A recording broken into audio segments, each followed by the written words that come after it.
Hello दोस्तों, मैं Sarla Yadav SY Hindi platform channel पर एक बार फिर से आप सभी का हार्दिक अभिनंदन करती हूं।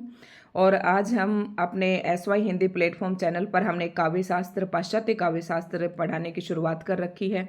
वैसे तो UGC net, DSSS, TGT, PGT Chandigarh, इन सभी के लिए मैं वीडियो डाल रही हूं। और मुझे उम्मीद है कि आप सब ये वीडियो देख रहे होंगे और कंटेंट भी आपको पसंद आ रहा होगा। लेकिन अभी जो हम पिछले एक हफ्ते से पाश्चात्य काव्य शास्त्र पढ़ रहे हैं, उसी के अंतर्गत आज हम पढ़ेंगे कालरीज का कल्पना और फेटेंसी सिद्धांत। इससे पहले मैंने प्लेटो का अनुकरण सिद्धांत, अरस्तु का अनुकरण सिद्धांत, विलियम वर्ड्सवर्थ का मैंने काव्य भाषा सिद्धांत, ये सारी कई जो वीडियो हैं मैंने डाल दी हैं। तो मुझे उम्मीद है कि आपने वो भी देख ली होंगी और अपने शॉर्ट नोट तैयार कर लिए होंगे। ये मैं ऐसे हिसाब से करवा रही हूँ ये टॉपिक पाश्चात्य काव्य शास्त्र के, क्योंकि ये जो स्टूडेंट्स को ये टॉपिक बहुत ही मुश्किल लगते हैं, इसलिए मैं इनका डिटेल जो मैटर है वो लेकर आई हूँ, ताकि इसमें से आप शॉर्ट नोट तैयार करें। अगर आपका पेपर ऑब्जेक्टिव है तो आपको ऑब्जेक्टिव टाइप में लिखने में भी कोई परेशानी ना हो, और अगर आपका पेपर आप सब्जेक्टिव है तो आपको लिखने में कोई दिक्कत ना हो, और ऑब्जेक्टिव है तो आप यहाँ से शॉर्ट नोट तैयार कर लें। क्योंकि ऑलरेडी अगर मैं शॉर्ट नोट्स में से आपको पढ़ाती हूँ तो जो कंसेप्ट है वो क्लियर नहीं हो पाएगा, क्योंकि इनके बीच में से भी प्रश्न कई बार UGC नेट में भी और अन्य प्रतियोगी परीक्षाओं में भी पूछ लिया जाता है।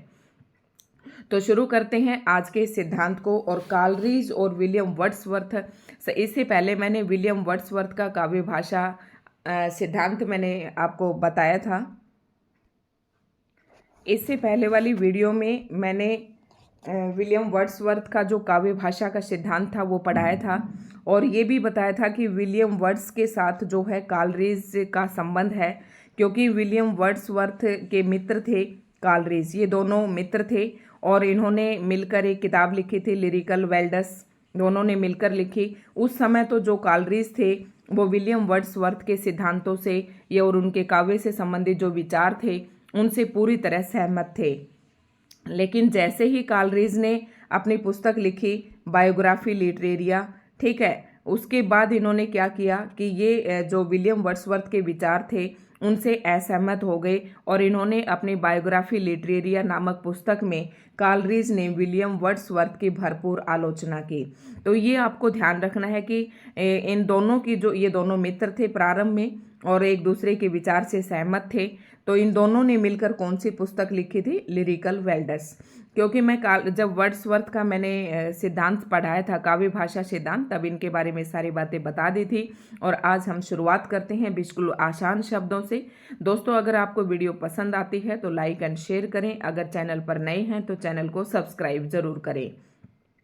और अगर आप चाहते हैं कि हमारे साथ मिलकर DSSS, TGT, PGT की तैयारी करना चाहते हैं तो आप कमेंट करके ज़रूर बताएं, और बताएं कि मैम कहाँ से और कैसे पढ़ाना शुरू करना है, तो मैं उसी हिसाब से स्ट्रेटजी बना दूंगी। शुरू करते हैं आज की इस वीडियो को। तो कालरीज का कल्पना और फेटेंसी सिद्धांत, TGT जैसे एग्जाम में, TGT में तो खैर ये टॉपिक बहुत ही कम आता है, लेकिन PGT जैसे एग्जाम में ऑब्जेक्टिव टाइप से सीधा यही प्रश्न पूछ लिया जाता है कि कालरीज का काव्य भाषा संबंधित कौन सा सिद्धांत था, या कालरीज ने कौन सा सिद्धांत दिया। तो इनके सिद्धांत का नाम है कल्पना और फेटेंसी सिद्धांत, ठीक है। और कालरीज का जो जन्म है वो 1722 ईस्वी में हुआ और मृत्यु 1834 ईस्वी में हुआ। और कालरीज और विलियम वर्ड्सवर्थ ये दोनों मित्र थे, और इन दोनों के सहयोग से इन्होंने लिरिकल वेल्डस लिखी। और लिरिकल वेल्डस की जो भूमिका थी वो विलियम वर्ड्सवर्थ ने लिखी। पहले संस्करण की तो लिखी इन्होंने, वो एडवर्टीजमेंट नाम से भूमिका लिखी विलियम वर्ड्सवर्थ ने, और दूसरे संस्करण की वो the preface to lyrical welds इस नाम से भूमिका लिखी। तो ये जो दोनों ही प्रश्न है जो मैं अभी बता रही हूँ, ये वर्ड्सवर्थ का काव्य सिद्धांत आप जरूर देखना, उसमें मैंने ये सारी बातें बता रखी हैं, फिर भी यहाँ से एक बार मैंने रिवाइज कर दिया है। तो पढ़ते हैं कालरीज को। अंग्रेजी साहित्य में सैमुअल टेलर कालरीज एक प्रतिभा संपन्न कवि एवं समालोचक के रूप में विख्यात हैं। तो कालरीज क्या थे, ये भी अंग्रेजी कवि थे। जैसे विलियम वर्ड्स अंग्रेजी कवि थे, उसी प्रकार से कालरीज भी अंग्रेजी कवि थे, इसीलिए इनका नाम पाश्चात्य काव्य शास्त्र के अंतर्गत आता है। तो ये कवि थे और साथ में समालोचक भी थे। ये प्रसिद्ध कवि वर्ड्सवर्थ के मित्र सहयोगी थे, जिसका प्रतिफलन लिरिकल वेल्डस के रूप में सामने आया। मतलब ये दोनों मित्र थे, सहयोगी थे। इस बात का जो हमें पता चलता है वो लिरिकल वेल्डस से पता चलता है, क्योंकि दोनों ने मिलकर लिरिकल वेल्डस नामक ग्रंथ की रचना की थी, जो दोनों के सहलेखन में संकलित काव्य संग्रह है तथा इसमें इन दोनों कवियों की कविताएं संकलित है। तो आपसे ये पूछ ले कि ऐसा कौन सा साहित्यिक ग्रंथ है पाश्चात्य काव्य शास्त्र का जिसमें दो कवियों की रचनाएं संकलित हैं, तो वो है जिसमें विलियम वर्ड्स और कालरीज की रचनाएं संकलित हैं, तो वो आ जाएगा लिरिकल वेल्डस। कालरीज गंभीर अध्येता, संवेदनशील कवि एवं विविध विषयों के ज्ञाता थे। मतलब कालरीज जो थे एक गंभीर अध्ययन करने वाले संवेदनशील कवि थे, विभिन्न प्रकार के विषयों के ज्ञाता थे और इनकी आलोचना कृतियों में, मतलब इन्होंने जो आलोचनात्मक कृतियां लिखी, जो रचनाएं की, वो थी बायोग्राफी लिटरेरिया और लेक्चर्स ऑन शेक्सपियर। अब आपको ये बात ध्यान रखना है कि जो लिरिकल वेल्डस नामक रचना है ये तो इन दोनों ने मिलकर लिखी थी, विलियम वर्ड्सवर्थ और कालरीज ने, लेकिन जो बायोग्राफी लिटरेरिया और लेक्चर्स ऑन शेक्सपियर ये जो आलोचनात्मक कृति हैं ये दोनों ही किसकी हैं? कालरीज की हैं। और वेरी मोस्ट इम्पोर्टेंट, आप इन्हें नोट करते जाएं।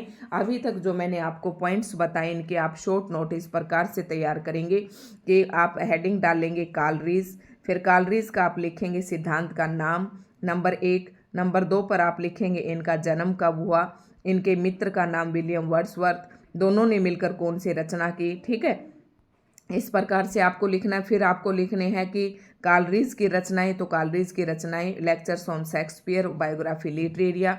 फिर अगला पॉइंट आप लिखेंगे, ठीक है, अभी मैं बताते जाऊंगी जैसे जैसे आपको नोट्स बनाने हैं। सेंट सबरी ने कालरीज को अरस्तु लॉजाइन्स के बाद तीसरा स्थान आलोचना के क्षेत्र में देकर उनकी प्रशंसा की, जबकि रेनवेलेक के अनुसार कालरीज पर जर्मन दार्शनिकों का इतना प्रभाव है कि उनके विचार जर्मन दार्शनिकों की नकल जैसे लगते हैं। अब ये चीज़ अगर आप देखें, थोड़ा सा समझ लें, वैसे आपको लिखने की इनको ज़रूरत नहीं है। आर्थर साइमंस ने कालरीज की आलोचनात्मक कृति बायोग्राफिया लिटरेरिया की भूरी भूरी प्रशंसा की। मतलब ये जो तीन विद्वान हैं, एक तो आर्थर साइमंस, इन्होंने भी बायोग्राफी लिटरेरिया की काफ़ी प्रशंसा की, और वो जो रेनवेलेक नामक विद्वान थे उन्होंने कालरीज पर जर्मन दार्शनिकों का प्रभाव बताया। ठीक है, और सेंट सबरी जो थे इन्होंने कालरीज को अरस्तु लॉजाइन्स के बाद आलोचना में तीसरा स्थान दिया, यानी कि पहले नंबर पर अरस्तु, दूसरे नंबर पर लॉजाइन्स और तीसरे नंबर पर कालरीज आता है। किसके हिसाब से? सेंट सबरी के हिसाब से। कालरीज ने उक्त ग्रंथ में वर्ड्सवर्थ के काव्य भाषा सिद्धांत की तीखी आलोचना करते हुए उनसे सहमति असहमति व्यक्त की। तो ये मैंने आपको सिद्धांत पढ़ाते वक्त शुरू में ही कहा था कि कालरीज जो थे वो पहले तो विलियम वर्ड्स के विचारों से सहमत थे, लेकिन आगामी समय में इनके विचारों में मतभेद होते लगे और कालरीज ने अपनी बायोग्राफी लिटरेरिया में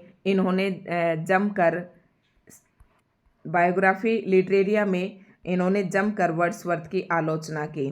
ठीक है, उन्होंने न तो सैद्धांतिक, मतलब कालरीज ने असहमति व्यक्त की विलियम वर्ड्स के काव्य सिद्धांत के प्रति, और उन्होंने ये कहा कि उन्होंने न तो सैद्धांतिक आलोचना के नियम बनाए और न ही किसी नवीन सिद्धांत का निरूपण किया। मतलब कालरीज ने क्या आरोप लगाया विलियम वर्ड्सवर्थ पर कि इन्होंने कोई सैद्धांतिक आलोचना के नियम नहीं बनाए और न ही कोई नवीन सिद्धांत का निरूपण किया। वे यह भी मानते थे कि एक कवि ही सफल आलोचक हो सकता है। मतलब कालरीज का मानना था कि एक जो कवि है वही सफल आलोचक हो सकता है, किंतु उनके इस विचार को आगे स्वीकार नहीं किया गया। आलोचक के लिए सर्जक होना या सर्जन प्रक्रिया का ज्ञान होना उतना आवश्यक नहीं जितना काव्यात्मक अनुभूति को ग्रहण करने की क्षमता होनी आवश्यक है। सृजन का मतलब आप समझना कि जो क्रिएटिविटी होती है उसे हम सृजन कहते हैं। क्रिएटिविटी को हम क्या कहते हैं? जो क्रिएटिव माइंड जो होता है उसे, ठीक है, उसे कहते हैं सृजन। सृजन को इंग्लिश में क्रिएटिव कहते हैं। ठीक है, और कालरीज की अवधारणा है कि जिस प्रकार मनुष्य के शरीर का निर्माण विभिन्न अंग मिलकर करते हैं, उसी प्रकार भाव, शब्द, अर्थ, बिंब, अलंकार, छंद आदि मिलकर काव्य की सृष्टि करते हैं। अब देखो, अभी हम सारा ये पढ़ रहे हैं पाश्चात्य काव्य शास्त्र। तो पाश्चात्य काव्य शास्त्र और काव्य के शास्त्र में क्या क्या आ जाते हैं ये तो आपको पता होना चाहिए कि भाव हैं, शब्द हैं, अर्थ है, बिंब, अलंकार, छंद, रस, काव्य प्रयोजन, काव्य लक्षण, ये सारे काव्य के अंतर्गत आ जाते हैं। ये सारे काव्य के लक्षण कहलाते हैं। ठीक है। तो कालरीज का ये मानना था कि जिस प्रकार से मनुष्य का निर्माण विभिन्न अंगों से मिलकर होता है, तो उसी प्रकार जो हमारी काव्य की सृष्टि है वो शब्द, अर्थ, बिंब, अलंकार, छंद आदि के द्वारा मिलकर काव्य की रचना होती है।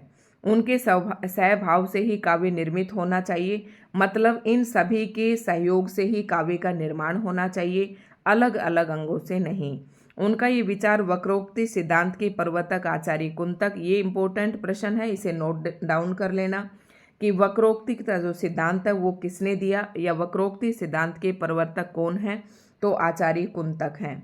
तो ये जो कालरीज का सिद्धांत है, कल्पना एवं फैटेंसी, ये से जो है वक्रोक्ति सिद्धांत के प्रवर्तक आचार्य कुंतक एवं अभिव्यंजनावाद के जनक क्रौंचे से मेल खाता है। ठीक है। कालरीज ने कल्पना के प्रमुख तथ्य निम्न बिंदुओं से स्पष्ट किए जा सकते हैं।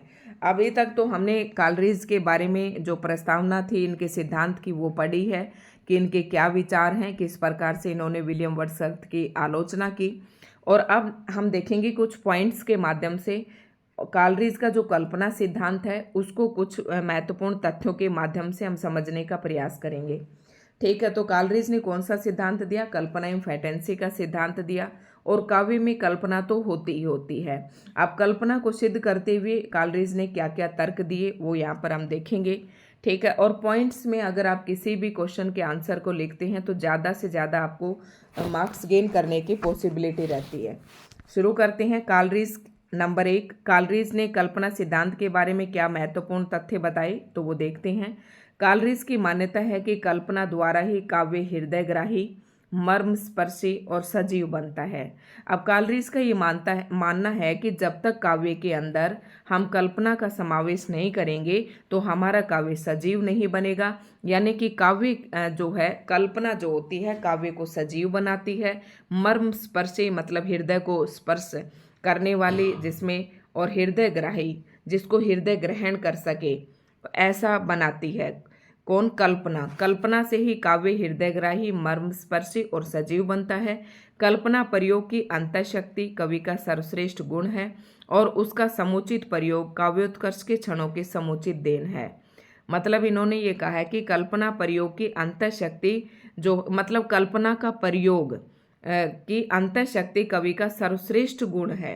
कवि को कल्पना का प्रयोग करना आना चाहिए, यही उसकी अंतःशक्ति का सर्वश्रेष्ठ गुण है।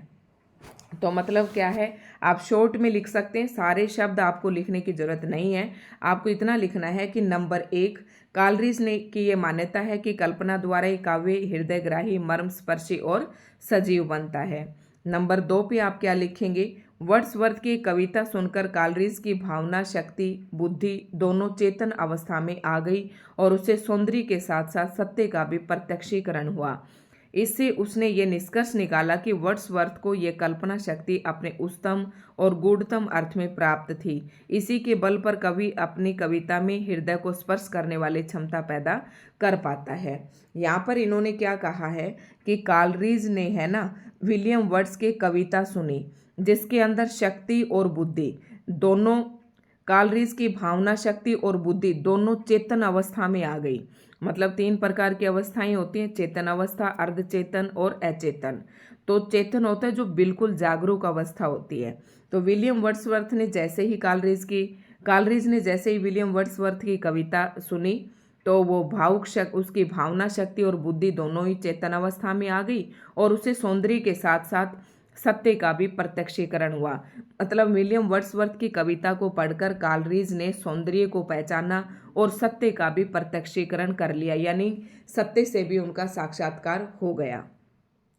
और उसने ये निष्कर्ष निकाला कि वर्ड्सवर्थ को ये कल्पना शक्ति अपने उच्चतम और गूढ़तम अर्थ में प्राप्त की। इसी के बल पर कवि अब तब से कालरीज, जब से विलियम वर्ड्सवर्थ की वो कविता पढ़ी तो कालरीज ने ये मान लिया था कि कल्पना शक्ति जो है, कल्पना शक्ति कविता के लिए बहुत ही अहम है और ज़रूरी है। और कल्पना जो है पाठक के हृदय को स्पर्श करने वाली क्षमता पैदा करती है। तो पॉइंट नंबर 2 आपसे क्लियर हो गया होगा अच्छे से। तीसरे नंबर पर आता है कल्पना शक्ति हृदय और बुद्धि, अंतर जगत और बहिर्जगत का समन्वय करती है। मतलब जो कल्पना है हृदय और बुद्धि के अंदर सामंजस्य स्थापित करती है और अंतर जगत और जो बाह्य जगत है उसके अंदर सामंजस्य स्थापित करती है। तो इसके द्वारा विचार भी सरल हो जाते हैं। तो पॉइंट नंबर 3 आपको नोट करना है कि कल्पना शक्ति हृदय और बुद्धि, अंतर जगत और बहिर्जगत का में सामंजस्य स्थापित करती है। पर बढ़ते हैं पॉइंट नंबर 4 की तरफ। कालरीज ने कल्पना को सौंदर्य विधायिनी तथा सृजनात्मक शक्ति के रूप में स्वीकार किया है। अब आपसे अगर प्रश्न पूछा जाता है कालरीज का कल्पना सिद्धांत क्या है, तो आपको 3-4 पॉइंट दे देंगे कि कालरीज ने कल्पना को सौंदर्य विधायिनी तथा सृजनात्मक शक्ति के रूप में स्वीकार किया है। दूसरे पॉइंट में कह देंगे कि कालरीज ने कल्पना को सौंदर्य विधायिनी तथा सृजनात्मक शक्ति के रूप में स्वीकार नहीं किया है, या ये दोनों है। तो इस प्रकार के प्रश्न आपसे पूछ सकते हैं। तो कालरीज ने कल्पना शक्ति को क्या कहा है? सौंदर्य विधायिनी तथा सृजनात्मक, मतलब सौंदर्य का विधान करने वाली और सृजनात्मक शक्ति के रूप में स्वीकार किया है। कालरीज का कल्पना सिद्धांत दर्शन एवं तत्व चिंतन की आधारशिला पर प्रतिष्ठित है। वह विश्व को ब्रह्मा की कला मानता है। मानव कल्पना को वह ब्रह्मा कल्पना का प्रतिनाद स्वीकार करता है। मतलब कालरीज जो है, कालरीज ने कल्पना को वह विश्व को कालरीज जो है इस पूरे संसार को ब्रह्मा की कला मानता है, ठीक है। और मानव कल्पना को वह, ये जो सारा संसार है उसको तो ब्रह्मा की कला मानते हैं, और जो मानव का निर्माण किया है ब्रह्मा ने, ये मानव कल्पना को वह ब्रह्मा कल्पना का प्रतिनाद स्वीकार करते हैं। नेक्स्ट जो पॉइंट है, कालरीज के अनुसार कल्पना दिव्य प्रेरणा है। नंबर 1, देखो आप ये पॉइंट नोट्स कर सकते हैं कि कालरीज के अनुसार कल्पना एक दिव्य प्रेरणा है। अगर आप डिफाइन करें तो डिफाइन कर सकते हैं, या कालरीज का कल्पना जो सिद्धांत है, कालरीज ने विश्व को ब्रह्मा की कला माना है और मानव कल्याण को वह ब्रह्मा कल्पना का प्रतिनाद स्वीकार करते हैं। फिर पॉइंट आप ऐसे कर सकते हो कि कालरीज ने कल्पना को सौंदर्य विधायिनी और सृजनात्मक शक्ति के रूप में स्वीकार किया है, और कल्पना शक्ति हृदय और बुद्धि, अंतर जगत और बहिर्जगत का समन्वय करती है। और फिर आप लिख सकते हैं कि वर्ड्सवर्थ की कविता सुनकर शक्ति और बुद्धि दोनों चेतनावस्था में आ गई थी। और ये आप बता सकते हैं अगला पॉइंट कि कालरीज के अनुसार कालरीज की मान्यता है कि कल्पना द्वारा काव्य हृदय गहराई मर्मस्पर्शी और सजीव बनता है। तो आप ऐसे ऐसे 1-1, 2-2 लाइन बनाकर अपने पॉइंट्स बनाइए ताकि आपका आसान हो सके। तो कालरीज के अनुसार कल्पना एक दिव्य प्रेरणा है। पॉइंट नंबर 6 हम पढ़ रहे हैं। और ईश्वर की सर्जना शक्ति की सहोदरा है। सह उदर मतलब ये उसी की बहन है। कल्पना के आधार पर ही मनुष्य सर्जन करता है। मतलब अब ये कवि का कहना है कि कालरीज का अगर कल्पना नहीं होगी तो कवि सर्जन ही नहीं कर पाएगा, उसकी क्रिएटिविटी ही नहीं बढ़ पाएगी। ब्रह्मा कल्पना में विस्तार अधिक है किंतु मानव कल्पना का क्षेत्र सीमित है। जैसे कि ब्रह्मा की जो कल्पना की सृष्टि है वो काफ़ी विस्तारित है, लेकिन मानव की जो कल्पना का क्षेत्र है वह सीमित है। इस प्रकार कालरीज समग्र सृष्टि को चेतना की अभिव्यक्ति मानता है। कालरीज के मत से कल्पना के 2 भेद हैं। नंबर 1 आद्य कल्पना और दूसरा है गौण या विशिष्ट कल्पना। मतलब आद्य कल्पना मतलब प्राइमरी इमेजिनेशन, जो प्राइमरी स्टेज पर सोचते हैं, और दूसरा गौण या विशिष्ट। काफ़ी सारे पॉइंट्स हैं, आपको बहुत ज़्यादा डिटेल में लिखने की जरूरत नहीं, लेकिन पॉइंट्स को समझे जरूर। और प्राथमिक कल्पना की परिभाषा करते हुए कहता है, तो आप इसे देख लें, हिंदी में हम देख लेते हैं। प्राथमिक कल्पना का अभिप्राय इंद्रिय गोचर पदार्थों की प्रतीतानुभूति की क्षमता है जिससे हमें मानवीय पदार्थों का बोध होता है। कह रहा है कि जो प्राथमिक कल्पना है वो इंद्रिय गोचर पदार्थों की प्रतीतानुभूति है। मतलब इंद्रिय के आधार पर हमें उस कल्पना की प्रतीति होती है जिससे हमें मानवीय पदार्थों का बोध होता है, तथा ये बिखरे बिंबों को व्यवस्थित भी करती है। नेक्स्ट पॉइंट है गौण कल्पना। और गौण कल्पना को परिभाषित करते हुए कालरीज कहते हैं कि गौण कल्पना एवं संयुक्त आत्मिक ऊर्जा है जिसमें मनः शक्ति तथा आत्म शक्ति के अन्य सभी पहलू ज्ञान शक्ति, विचार शक्ति, संकल्प शक्ति, मनोवेग आदि समाहित हो जाते हैं। दोनों आपको याद रखना है। प्राथमिक कल्पना, उसके अंदर क्या था? प्राथमिक कल्पना के अंतर्गत तो मैंने अभी बताया था कि इसके अंदर ये इंद्रियों के आधार पर निर्मित होती है। हमें जो मानवीय पदार्थों का बोध होता है प्राथमिक कल्पना के द्वारा। और जो गौण कल्पना है उसके अंदर ये एक संयुक्त आत्मिक ऊर्जा है और इस ऊर्जा के अंदर ज्ञान शक्ति, विचार शक्ति, संकल्प शक्ति, मनोवेग आदि समाहित हो जाते हैं। और कालरीज के मत से गौण कल्पना या विशिष्ट कल्पना केवल कलाकारों में पाई जाती है। अब कालरीज का ये भी मानना है कि जो दोनों प्रकार की कल्पना है ये केवल कलाकारों में पाई जाती है, सामान्य जनों में नहीं। ये मुख्य कल्पना का मानवीय प्रयोग है। बाह्य जगत के प्रस्तुतिकरण एवं पुनः सृजन में विशिष्ट कल्पना का ही योगदान रहता है।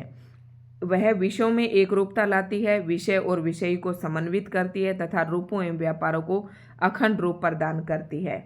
क्या कहा है यहाँ पर? इसको एक बार फिर से देख लेते हैं कि कालरीज के मत से जो गौण कल्पना या विशिष्ट कल्पना है वो पहली बात तो कलाकारों में पाई जाती है और सामान्य जनों में नहीं मिलती। ठीक है, ये मुख्य कल्पना का मानवीय प्रयोग है। बाह्य जगत के प्रस्तुतिकरण एवं पुनः सर्जन में विशिष्ट कल्पना का योगदान रहता है। कह रहा है कि बाह्य जगत के प्रस्तुतिकरण यानी कि जब हम बाहरी संसार को प्रस्तुत करते हैं काव्य के अंदर तो इसमें विशिष्ट कल्पना का योगदान रहता है। ये क्या करती है कल्पना? विषयों में एक रूपता लाती है, विषय और विषय को सामंजस्य स्थापित करती है। नेक्स्ट पॉइंट है कालरीज के अनुसार कल्पना विभिन्न तत्वों का एकीकरण करने वाली मानसिक शक्ति है। कालरीज के अनुसार कल्पना जो है विभिन्न तत्वों का एकीकरण करती है और मानसिक शक्ति है। यह विरोधों का सामंजस्य एवं संतुलन भी करती है। देखो किसी चीज जैसे कि हम कोई काव्य रचना कर रहे हैं और उसके अंदर कोई विरोधी चीज है, मतलब एक दूसरे का विरोध करती नजर आ रही है, या फिर हमें मतलब थोड़ा सा वहाँ पर तर्क देकर या हम अपनी कल्पना शक्ति का प्रयोग करके उन दोनों विरोधों के अंदर क्या कर सकते हैं? हम सामंजस्य बैठा सकते हैं।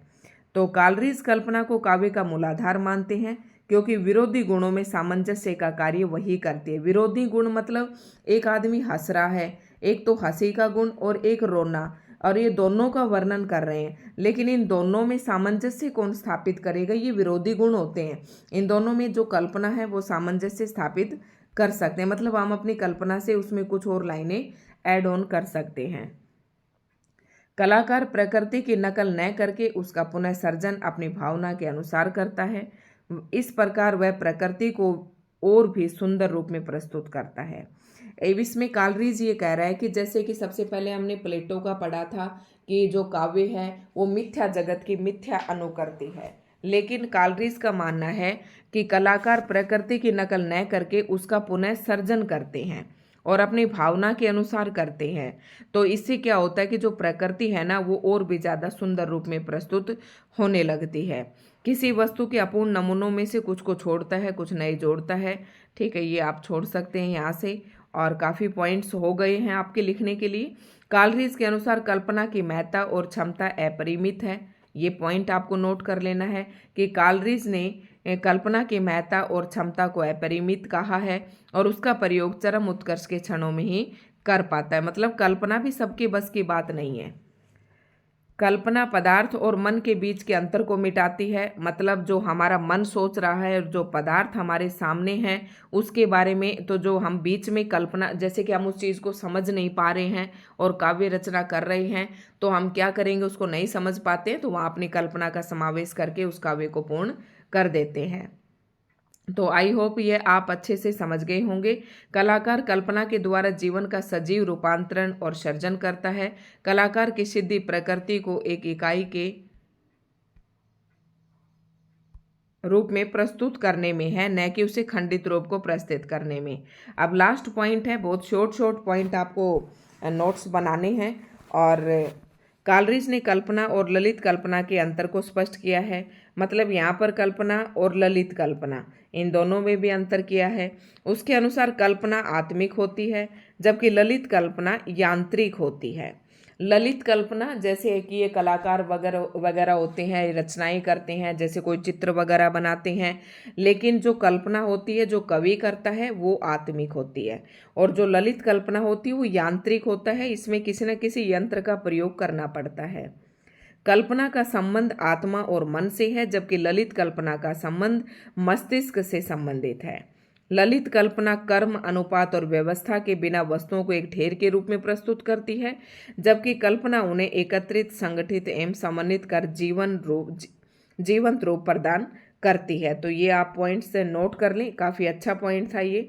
और लास्ट में क्या है कि ये सारांश है इस पॉइंट में इनका, पूरे इसी मत का। एक और तो वह कविता के लिए मनोवेगों की आवश्यकता पर बल देता है, तो दूसरी ओर कवि को निर्वैयक्तिक होने का सुझाव भी देता है। कुछ भी हो, इसके कल्पना संबंधी विचारों ने परवर्ती आलोचकों को सोचने विचारने के लिए एक विस्तृत फलक अवश्य प्रदान किया। तो ये था हमारा आज का सिद्धांत। आपको कैसा लगा जरूर आप कमेंट करके बताएं कि मैं बढ़िया लग रही है, आप इसी तरीके से पढ़ाते रहिए, या आप ये चाहते हैं कि मैं और किसी तरीके से पढ़ाऊं या कोई और टॉपिक बताऊं, तो आप मुझे ज़रूर कमेंट्स करके बताएं। तो धन्यवाद दोस्तों। वीडियो अच्छी लगे तो लाइक एंड शेयर करें। चैनल पर नए हैं तो प्लीज़ चैनल को सब्सक्राइब ज़रूर करें।